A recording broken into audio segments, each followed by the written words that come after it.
Assalamualaikum warahmatullahi wabarakatuh. We are from Pen Group. We will provide an explanation of job application in English for Office Administration course by conducting interviews at the Food Security Service or Dinas Ketahanan Pangan. First of all, let's introduce our group. My name is Senadwi Aurora. I'm Citra Yuliani. And I'm Siti Mariam Rahmatulisa. Let's begin. Dinas Ketahanan Pangan, or Food Security Service, is responsible for assisting the region in carrying out government affairs in the field of food and agriculture. Located on Terusan Pahlawan Street, number 70, Sukagali, Tarogong Kidul District, Garut Regency, the aim of the Food Security Service is to increase food consumption that is diverse, nutritionally balanced, safe, hygienic, quality, not contrary to religion, beliefs, and community culture, and based on the potential of local resources. We conducted an interview with Mr. Aditya Setio Aji STR, who is a staff member at the Food Security Service and has experience as an HR or human resources in the private sector.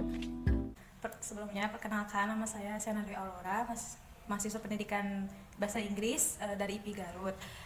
Sebelumnya terima kasih Bapak sudah meluangkan waktunya. Saya di sini akan mewawancari Bapak sebagai narasumber untuk memenuhi salah satu tugas mata kuliah, yaitu English for Office Administration.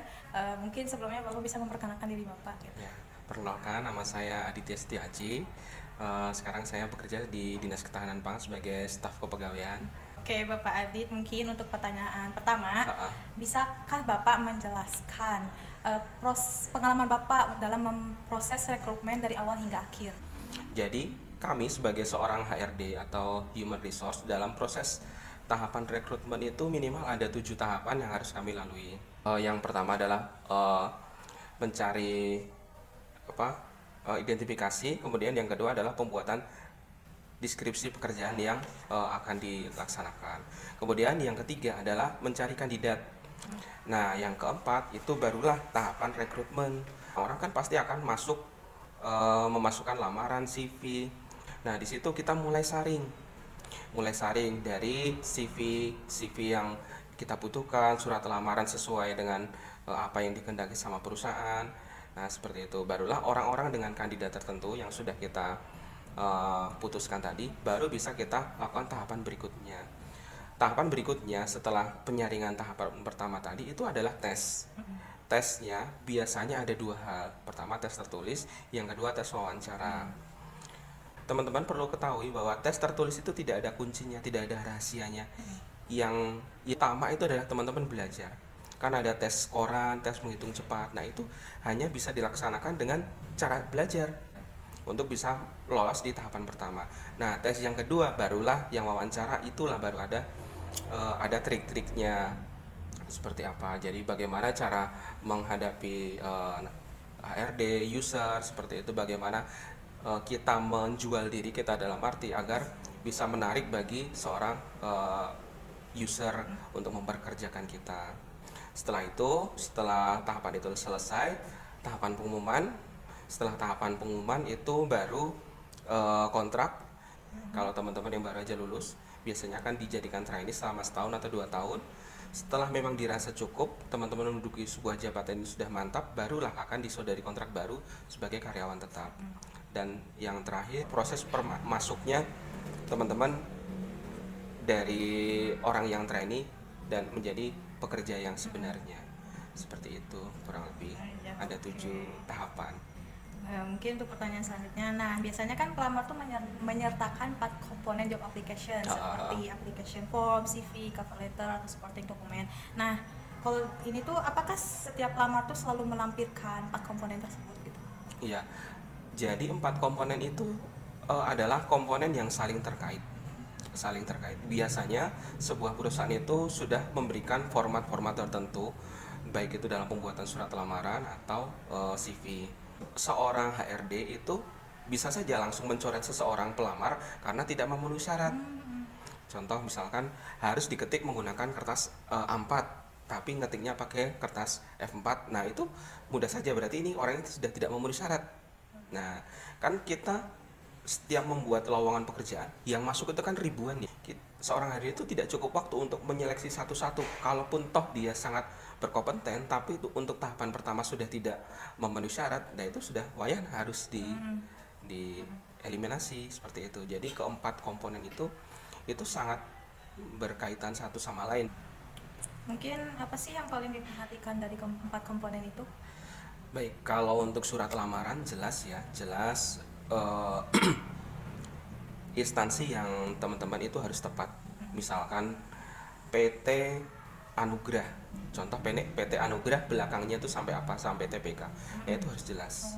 Kemudian lamaran yang dibuat itu harus relate dengan jabatan yang teman-teman pengen daftar. Kehubungan antara lowongan yang dibutuhkan dengan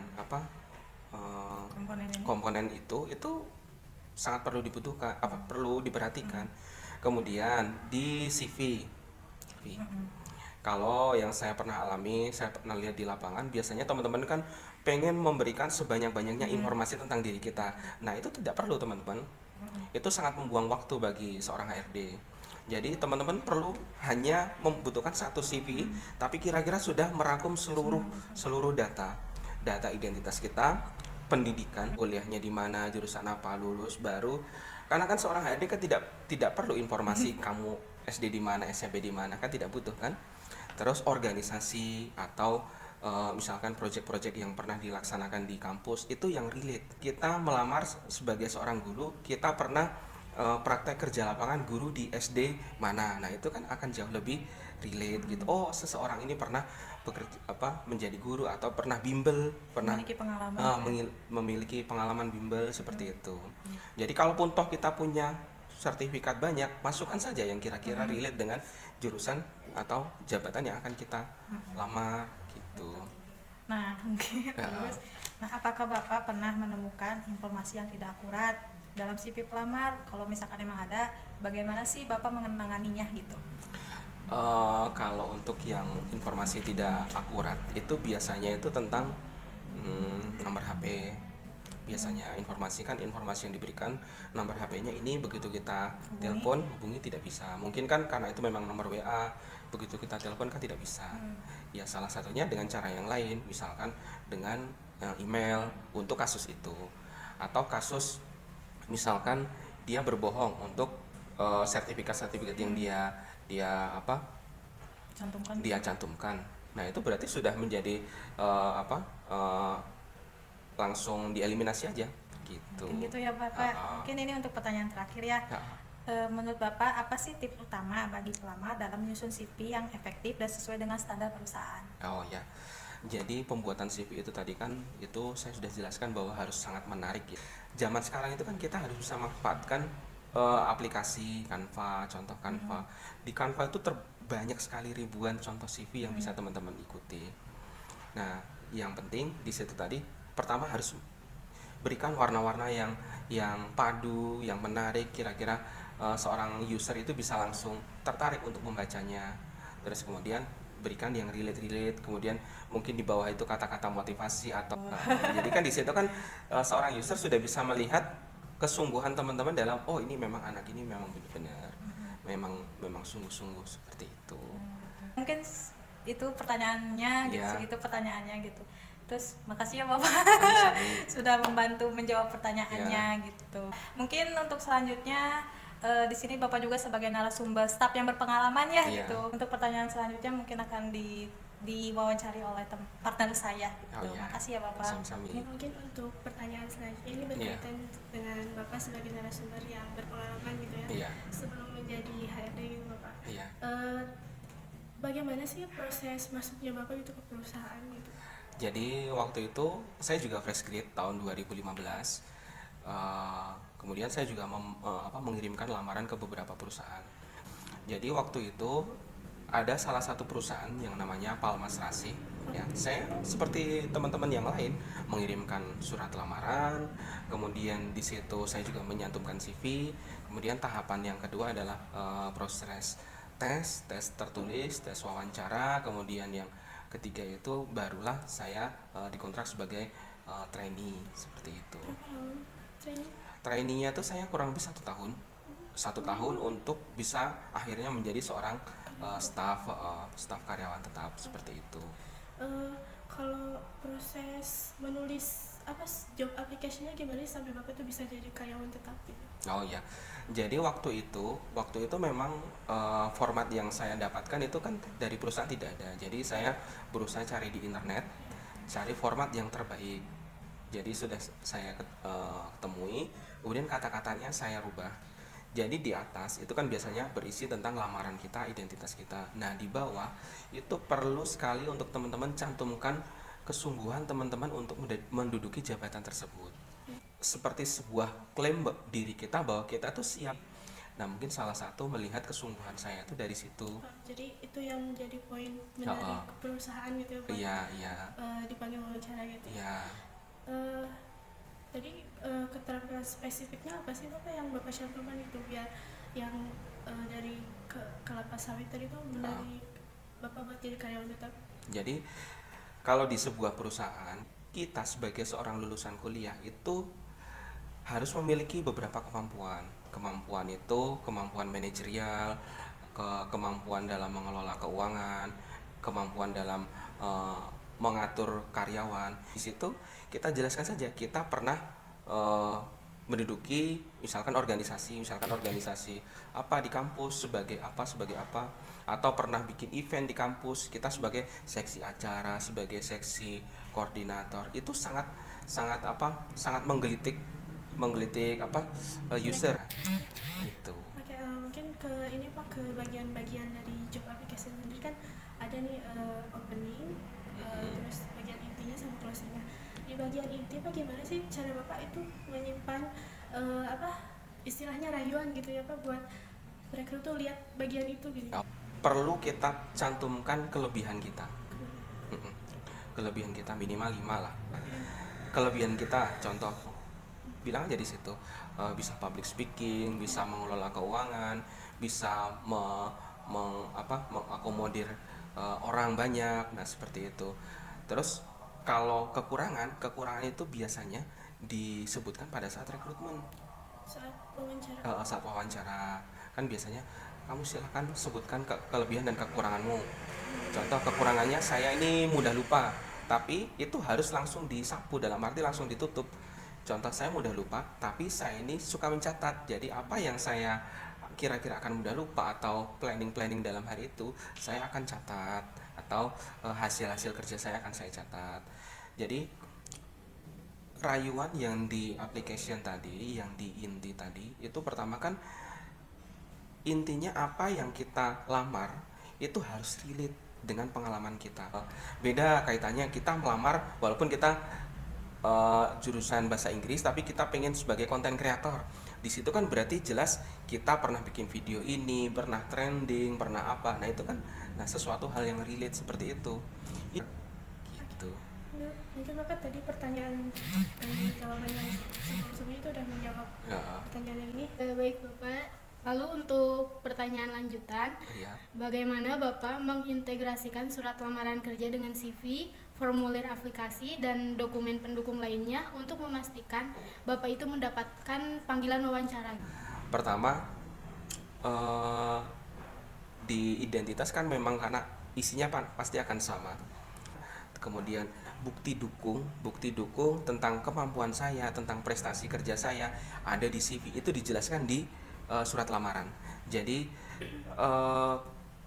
setelah baca lamaran seorang user atau seorang HRD tadi akan merasa pengen lihat CV-nya saja gitu loh. Jadi misalkan ada informasi penting tentang prestasi kerja kita, tentang organisasi apa yang kita ikuti kayak gitu. Kemudian ini penting teman-teman. Dalam tahapan pembuatan surat lamaran, kita perlu dalami dulu instansi yang akan kita lamar. Kita harus pelajari.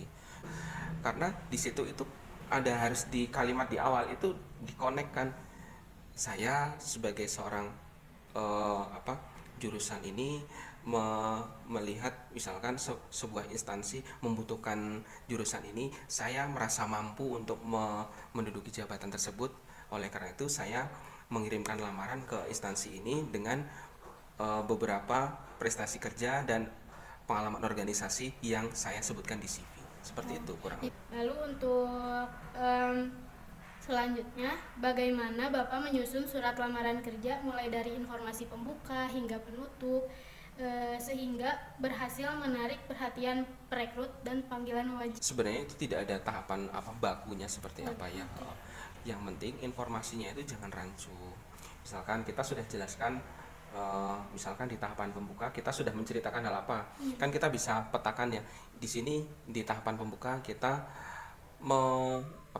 menjelaskan tentang minat kita untuk bergabung di perusahaan atau di instansi negeri tersebut. Terus yang kedua kan informasi kita. Terus ketiga narasi kita, yang jadi paham ya antara narasi mah sebagaimana kreativitas kita saja gitu. Misalkan tahapan pertama, kedua, ketiga seperti itu. Oh ya baik. Jadi izin bertanya lagi ya Pak, Iya. kalau terkait Bapak masuk ke sini juga Bapak tuh mencantumkan sertifikat apa aja atau dokumen pendukung apa aja kalau misalnya ke Dinas Ketahanan Pangan kemarin waktu Bapak melamar? Oh ya, waktu pemberkasan itu banyak ya. Ijazah. Oh, ijazah. Jadi teman-teman perlu ijazah, perlu kan di situ kan di setiap lowongan pekerjaan biasanya kan sudah dijelaskan administrasi apa saja yang harus dilengkapi.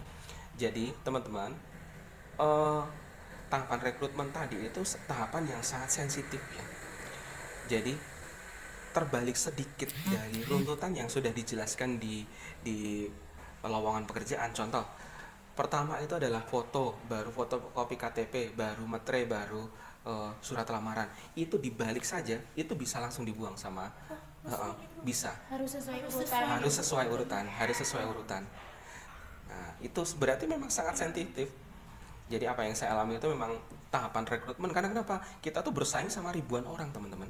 Mereka pun juga tidak hanya melihat diri kita saja, melihat pesaing kita, melihat orang lain. Jadi kita tuh kalau bisa untuk tahapan itu sangat perfect lah. Baik Gitu. Bapak, Mungkin Bapak, mungkin ini pertanyaan pribadi saya. Kita tuh kan lagi gencar-gencarnya daftar magang gitu Pak.